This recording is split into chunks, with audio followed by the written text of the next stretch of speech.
À l'occasion des élections municipales de mars 2020, la France Insoumise fait le choix de s'engager dans une démarche citoyenne ouverte à toutes et à tous, loin des histoires de partis et de petits arrangements entre amis.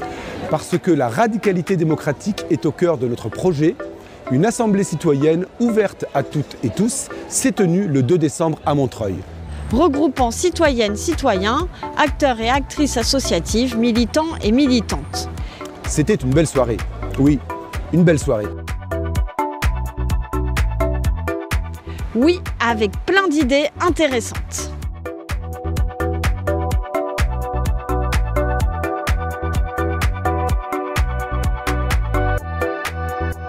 Souvent invoquée comme principe, la démocratie locale est rarement appliquée en pratique. Nous exprimons ici la volonté de construire une véritable démarche citoyenne qui s'inscrive tout au long du mandat municipal.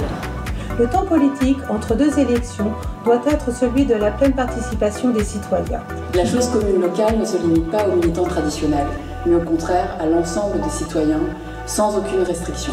À ce titre, les jeunes de la ville doivent être force de proposition, qu'ils aient le droit de vote ou non. Les instances de participation telles que les conseils de quartier doivent être décisionnaires, autant pour se prononcer sur des sujets municipaux que pour interpeller les élus. Il nous faut les développer et les enrichir. Pour que l'éthique et la démarche citoyenne ne soient pas de vains mots, il est impératif d'instituer un contrôle des élus par les habitants.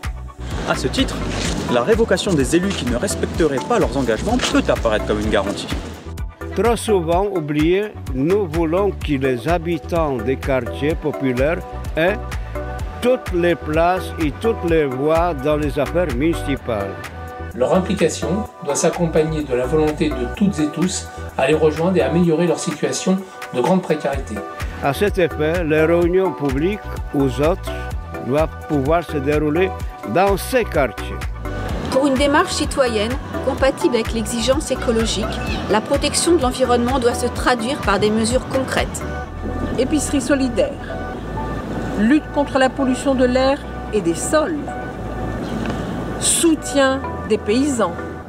Avoir la capacité de proposer une alimentation abordable, saine, respectueuse des circuits courts et garantie par l'action publique locale. Sans oublier les territoires d'exception de la ville, tels que les murs à pêche, qui appellent quant à eux une protection à la hauteur de leurs valeurs. À partir de ce constat et de cette volonté forte, nous nous engageons à faire autrement. À décider collectivement, à dépasser les clivages et nous mettre au service de la ville et non l'inverse. C'est le sens de la proposition que nous vous faisons. Venez participer à notre prochaine Assemblée citoyenne, le 21 janvier à 19 h, salle Résistance. Vous aussi, venez apporter votre pierre à l'édifice pour que la ville garde son âme. On compte sur vous.